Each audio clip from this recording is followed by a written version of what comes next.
Bonjour, dans cette quatrième vidéo, nous allons vous montrer comment corriger un questionnaire Forms dans Google Classroom.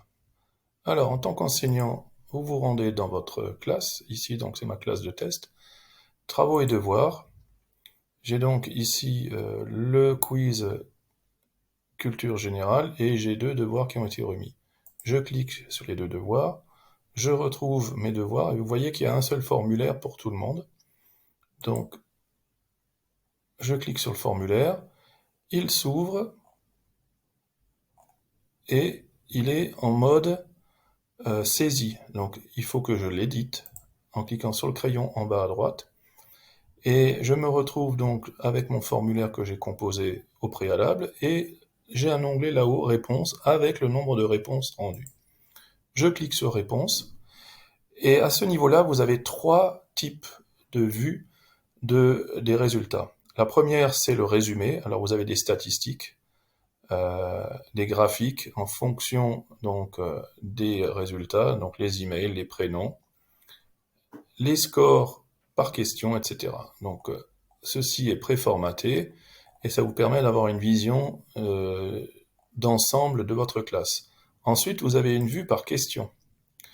Donc vous pouvez soit défiler pour voir les différentes sections, ou alors vous pouvez choisir directement la question ici.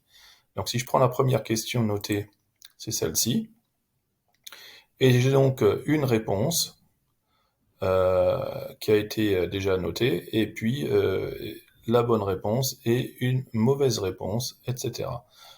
La dernière solution, c'est de voir individuellement les résultats de vos élèves.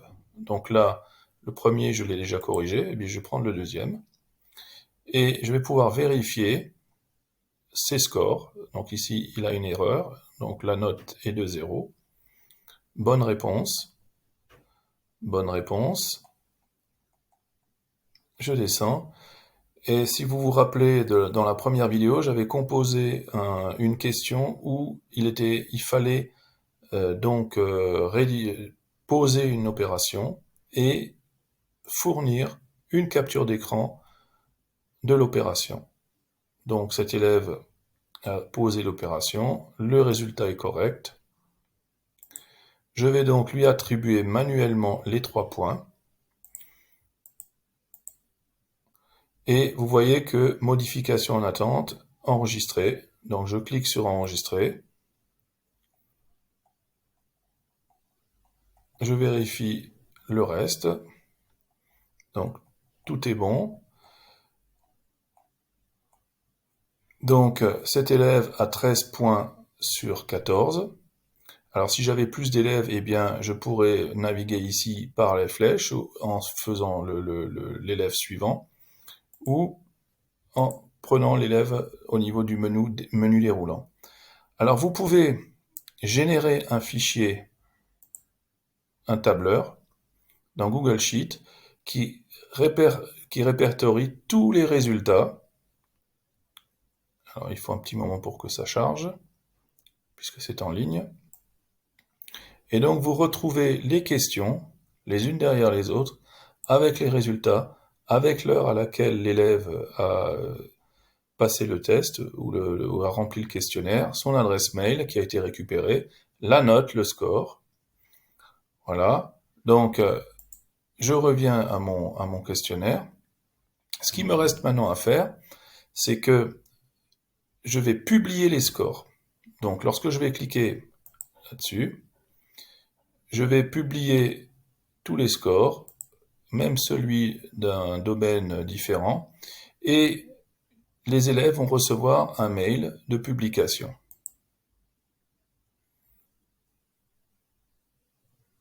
Je n'ai plus rien à faire ici dans le formulaire, donc je peux le fermer. Le fichier Excel aussi.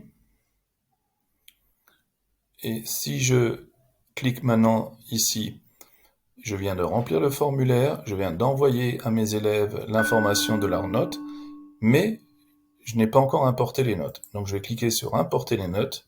Il me demande si je veux vraiment importer les notes. À partir de ce moment-là, je clique sur importer. Alors ici, je n'ai que 2 élèves.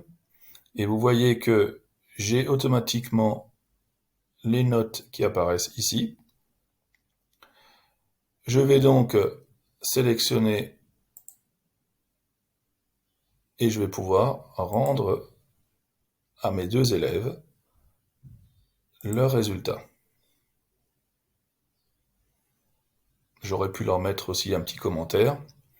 Donc, si je ferme, si je retourne maintenant, donc vous voyez, j'ai plus de devoirs remis. Dernière chose que nous allons voir, c'est simplement, alors je vais pauser, je vais récupérer le mail pour vous montrer ce que l'élève reçoit dans sa boîte. Donc, en tant qu'élève, je viens de recevoir un mail qui m'indique que j'ai 14 sur 14. Je peux afficher en cliquant le quiz avec le total des points. Je peux voir donc mon résultat. Vous voyez que la vidéo s'affiche pour celui qui a réussi cette question-là. Voilà.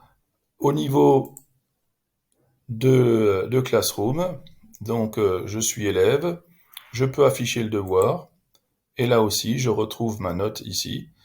Donc voilà, nous avons vu comment noter un questionnaire dans Google Classroom et récupérer les résultats, et aussi le retour qui est fait à l'élève lorsque vous avez noté le questionnaire. Je vous remercie de votre attention et à bientôt.